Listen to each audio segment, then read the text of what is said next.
Avax est-il en train de mourir? Bienvenue à tous les amis dans cette nouvelle vidéo, j'espère que vous allez bien. Aujourd'hui, on va parler de l'écosystème Avalanche et de sa crypto-monnaie, l'Avax. Vous l'avez probablement entendu parler, il y a des grosses rumeurs autour d'Avalanche et d'Avax ces derniers jours, des rumeurs qui pourraient mettre en péril l'écosystème et les mettre en grosse difficulté. Aujourd'hui, on va donc parler de ça, essayer de comprendre ce qui est en train de se passer un petit peu. Et c'est l'occasion aussi pour moi de vous parler et de vous présenter l'écosystème Avax dans son intégralité. Juste avant de commencer, comme d'habitude, je vous invite à vous abonner si ce n'est pas déjà fait, à lâcher un petit like en fin de vidéo si celle-ci vous aura plu, et on va pouvoir commencer tout de suite. On va commencer déjà par comprendre un petit peu qu'est-ce que c'est Avalanche, qu'est-ce que c'est comme société, qu'est-ce que c'est comme écosystème, à quoi ça sert, etc., avant de rentrer dans le cœur du problème. Déjà, ce qu'il faut comprendre, c'est que Avalanche est développé par une entreprise qui s'appelle Ava Labs. Okay, vous le voyez actuellement à l'écran. Alors, Avalanche, qu'est-ce que c'est? Eh bien, c'est une blockchain qui est spécialisée dans les smart contracts. Smart contracts, ce sont donc des contrats intelligents, exactement ce que fait Ethereum. Et c'est d'ailleurs pour ça qu'on va appeler l'Avax un Ethereum killer, comme on peut en retrouver d'autres, comme le Cosmos d'Atom, enfin l'Atome de Cosmos par exemple. Okay, ou encore le Matic de Polygon. Ces Ethereum Killer, et en l'occurrence l'Avalanche, c'est un layer 0, c'est-à-dire que c'est la première couche, en gros, qu'on pourrait considérer sur le réseau Ethereum. En réalité, l'écosystème Avalanche et la blockchain Avalanche est composé de 3 blockchains. Okay, donc en fait, ces 3 blockchains, je ne vais pas rentrer dans des détails techniques aujourd'hui, mais sont des sous-couches de la plus grosse blockchain Avalanche. Okay, donc c'est un écosystème qui est très complet, qui est très diversifié, qui apporte beaucoup selon moi à l'écosystème et qui devrait continuer d'apporter et qui aurait dû continuer d'apporter beaucoup dans les mois et les années à venir. Moi, pour donner mon avis personnel, vous le savez, l'Avax et Avalanche étaient... Avalanche et sa crypto-monnaie Avax était l'un de mes projets préférés. Aujourd'hui, dans la sphère crypto, je considérais que c'était vraiment un projet qui avait énormément de potentiel, qui allait apporter une réelle utilité, une réelle plus-value au monde de la crypto, qui allait faire beaucoup de bien dans tout l'écosystème. Et du coup, c'était quelque chose sur lequel j'avais vraiment bien accroché. Et j'avais investi d'ailleurs assez d'argent dans leur crypto-monnaie Avax. Okay, donc moi, c'était vraiment un projet dans lequel j'avais confiance. En termes de sécurité, c'était très correct. En termes de décentralisation, même chose. En termes de scalabilité, encore mieux. Donc franchement, il n'y avait rien à dire sur cet écosystème-là. Okay, vous le voyez, c'est un écosystème, une crypto-monnaie en plus, l'Avax qui a très bien performé les derniers mois, notamment sur l'année 2020-2021. Okay, on avait atteint un ATH à plus de 145 $. Aujourd'hui, le cours est totalement retombé dans le contexte de bear market, mais c'est une crypto qui avait largement le potentiel de repartir plus haut et d'aller chercher les 400 voire 600 $ au total. On voit aussi que la capitalisation de l'Avax est aussi très importante, puisqu'elle s'élève à plus de 5 milliards $. Elle a largement baissé aussi dans le contexte de bear market, on le voit sur les derniers mois, mais c'est un écosystème qui commence à peser énormément. Okay, donc voilà un petit peu ce qu'on avait à dire là-dessus. Bon, ce qu'il faut comprendre, c'est que en parlant de contexte de bear market, ce bear market, vous le savez, je vous en ai déjà parlé plusieurs fois, permet aussi de purger l'écosystème, permet de purger le marché, d'en tirer le meilleur et de garder uniquement les meilleurs projets, les meilleurs écosystèmes. Okay, là, les rumeurs dont on va parler juste après ne veulent pas forcément dire que le projet et l'écosystème Avalanche n'est pas bon. Bien sûr que non.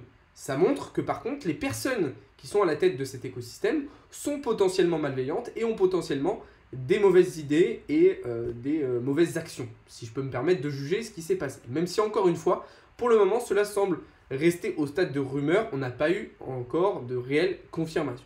Alors justement, quelles sont ces rumeurs et qu'est-ce qui s'est passé du côté d'Avax?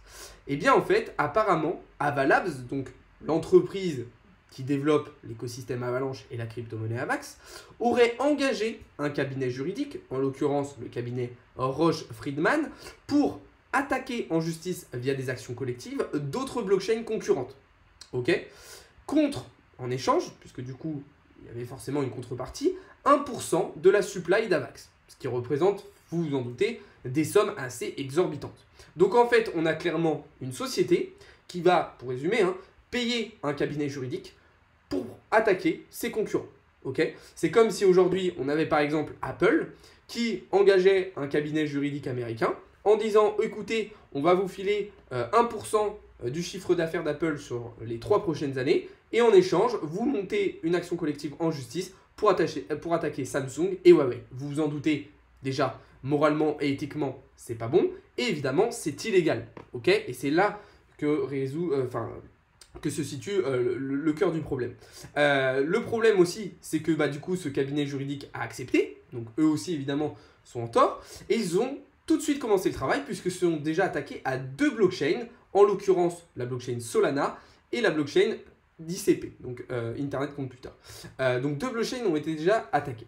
Maintenant, voilà, encore une fois, je vous le disais, on est uniquement au stade de rumeur et les dirigeants d'Avax, en l'occurrence le PDG, a totalement réfuté toutes les incriminations qui ont été révélées par Cryptolix. Ok, donc pour le moment, personne n'a assumé, tout le monde a nié, on n'a pas eu encore de réelles preuves, mais attention. Attention, parce que on le sait, même si ça reste au stade de rumeur, ça peut déjà mettre en difficulté l'écosystème.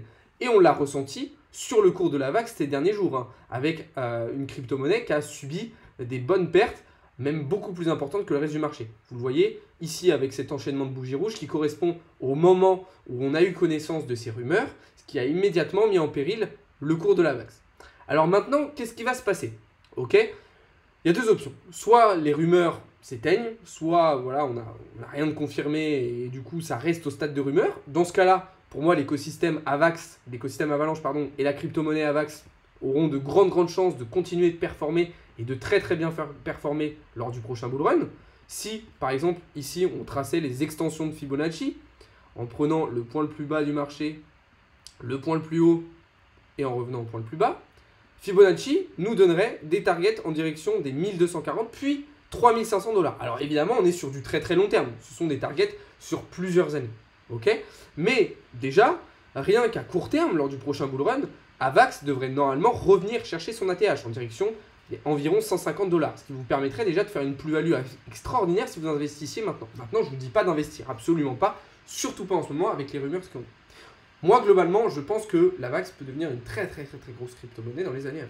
Mais l'autre option, c'est si ces rumeurs étaient amenées à être confirmées et soutenues par des preuves.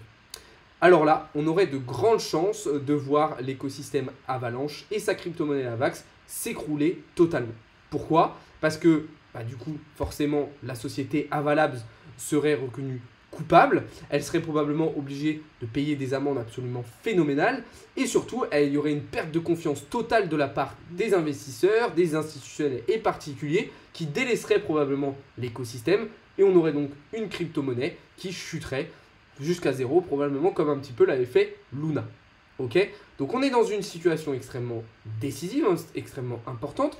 Moi, pour l'instant, je n'ai pas vendu mes Avax parce que on ne sait pas si ça reste au stade de rumeur et que ça n'est jamais confirmé, alors je vais les garder. Par contre, si, je ne sais pas, imaginons que dès demain, on a les confirmations et que là, vraiment, les preuves sont là et ils sont reconnus coupables, évidemment que je vendrai immédiatement mon Avax qui chutera très probablement très rapidement. Après, voilà, rien n'est sûr. Hein. On a l'exemple par exemple du sel. Donc je rappelle, hein, l'entreprise Celsius qui est en faillite totale. Pour l'instant, le cours du sel, vous voyez qu'il performe plutôt bien, en fait, contrairement à ce dont on pourrait s'attendre. Et contrairement à ce qui s'était passé, par exemple, sur Luna. Mais bon, par sécurité, je vendrai mes Avax. Du coup, voilà, un petit peu ce qu'on pouvait dire là-dessus. Vous avez été très nombreux à me poser des questions sur ce qui était en train de se passer, sur est-ce que ça allait impacter ou pas le cours de l'Avax, si c'était la mort de cet écosystème, etc. Voilà ce que je peux y répondre. En tout cas, ce qu'on voit, c'est que le bear market fait vraiment du tri. Okay, on a eu l'écosystème et la blockchain Solana qui a été mise à rude épreuve aussi pendant ce bear market. EGLD l'a aussi été.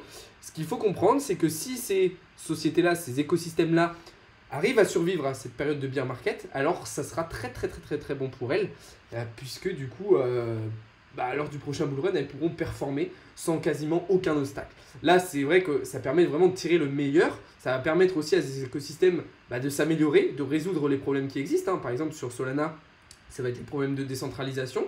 Là, pour Avax, ça peut être du coup peut-être l'occasion de changer de dirigeant et de façon de faire.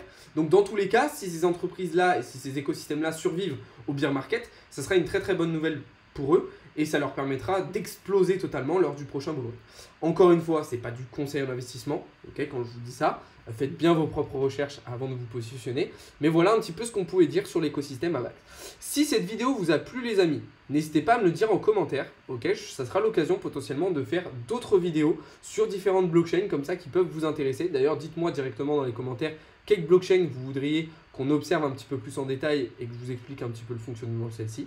Sur ce, juste avant de vous laisser, je vous invite encore une fois à rejoindre le serveur Discord. Ok, vous avez le lien dans la description, c'est vraiment là-bas que tout se passe. Et je vous rappelle qu'il vous reste moins de 24 heures pour aller participer au concours sur Instagram et sur Twitter. Il y a des cryptos à gagner, des NFT, des séances de coaching, des accès premium Discord. Donc vraiment, j'essaye de vous régaler. Sur ce les amis, je vous souhaite à toutes et à tous une très bonne soirée. Nous, on se retrouve dès demain matin pour davantage de contenu et davantage d'analyse. Salut à tous les amis, c'était Alex de Crypto Learning.